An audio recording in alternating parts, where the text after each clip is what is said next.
Well, Russia has threatened the UK with consequences. It's after Ukraine used British-made drones to strike targets inside Russia for the first time. Kyiv has stepped up its attacks in recent months, using long-range missiles and drones to hit military and energy facilities, as well as Russia's largest online retailer, Wildberries. Now, Russia's embassy in London says the UK is acting as a co-perpetrator in the Ukrainian attacks. Our political correspondent, Damien Grammaticus, has more on the UK government's response to that statement from the Russian embassy. Well, we've heard from the Ministry of Defence here, which responded pretty quickly to that Russian threat. And the MOD saying Britain stands shoulder to shoulder with Ukraine. We're committed to providing Ukraine with the needs to defend itself against Russian aggression, President Putin's illegal invasion, the MOD said, and said that Russia should be in no doubt about the resolve of the government to stand with Ukraine. And a little earlier we heard from the MP Lillian Greenwood. This is what she said. Well, it's pretty threatening language from the Kremlin, though, isn't it? Yeah, and of course, I'm sure that's their intention. They want to dissuade us from providing that support to Ukraine. But we've been very clear that we stand shoulder to shoulder with the Ukrainian people. Damien, we've had these threats before, haven't we, in terms of the UK's supply of Challenger tanks and Storm missiles?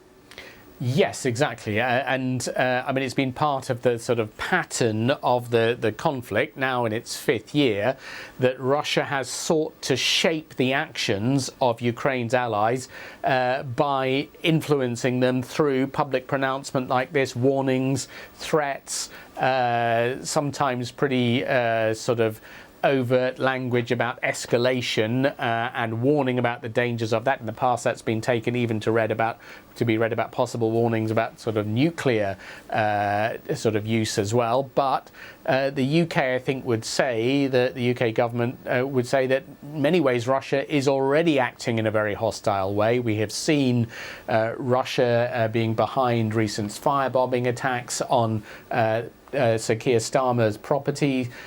We have seen the poisoning of Russian dissidents on UK soil, Russian submarines surveying undersea cables around the UK. Not so long ago, the Ministry of Defence was drawing attention to that. And through all of that, the UK, I think, has stood out as one of the kind of strongest backers of Ukraine, providing equipment and also continuity through from Boris Johnson until today, Andy Burnham, prime ministers all saying they back Ukraine. Andy Burnham hosted President Zelensky as the first foreign minister he met in Downing Street, said he was 100% behind him and would stick to any commitments the UK had made. And these drones were a commitment Keir Starmer made in a large package of support. So the UK has already been doing that. In many ways, Ukraine too would say that actually it's felt it's frustrated that allies sometimes have held support back because of those concerns about what Russia has said. Damien Grammaticus there. Well, our defence correspondent Jonathan Beale joins us now. And Jonathan, it's not the first time that we've heard this kind of threat or a warning from Russia. We've heard it over Challenger tanks. We've heard it over Storm Shadow missiles. So just talk us through what is your expectation of what happens next? I think, you've got to remember day one when President Putin launched this war. He did warn the West of severe consequences if they got involved.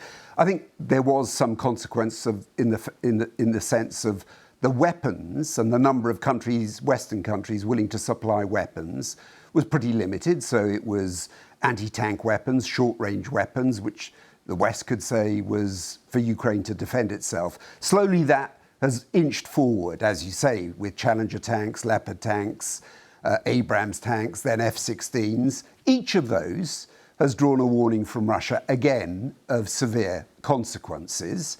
And now this latest incident with UK drones being used, I'd call them mid-strike drones, an Iron Drone, supplied by a company owned by BAE Systems. They've been doing it for years. This isn't the first time that Russia has said that The UK has been giving Ukraine drones to hit inside Russian territory. They've been hitting inside Russian territory, but also in occupied territory too, so close to the border.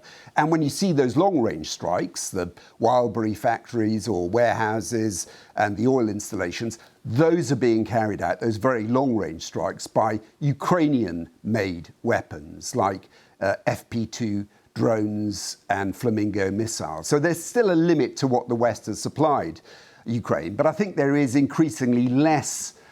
When Russia issues a warning, they've heard it before, the West. That doesn't mean they're not worried about it, but they've also seen what kind of consequences Russia is talking about. And it is what some people call grey zone attacks, cyber attacks, sabotage operations, what Damon Grammaticus was just talking through there. And it's not been an incursion into a NATO country, which some intelligence has warned of, but I think most people do not believe that is imminent, given that Russia has its hands full in Ukraine. So in that case, are you sensing that the UK doesn't mind so much that this weaponry that it is providing to Ukraine is landing in Russia? Because, like you say, we've heard these threats before, and the kind of grey zone warfare that could potentially take place. I mean, arguably that's happening anyway from Russia. Yeah, I mean, if they did really care, I think we'd hear from the MOD that a statement saying they supplied these weapons and they're upset or disappointed that Ukraine's used them in. That hasn't happened. It's we're shoulder to shoulder with Ukraine. They hand over these weapons and they leave it to the Ukrainian units to decide how they're going to do it. I would say there is still a limit to what the UK has provided Ukraine, partly because it doesn't have long-range weapons, the kind of long-range weapons like Flamingo missiles, ballistic missiles, unless they've got a nuclear warhead, which obviously they're not going to use, the UK. But there's a limit to what the UK can give. And most of the weaponry that the UK has supplied, more than £3 billion worth of military support each year, is still at most mid-range strike. So we're talking about 250 miles. So Storm Shadow missiles, which have been used inside Russian territory, and now drones, mid-strike drones, which are being used against targets close to the border, military targets close to the border.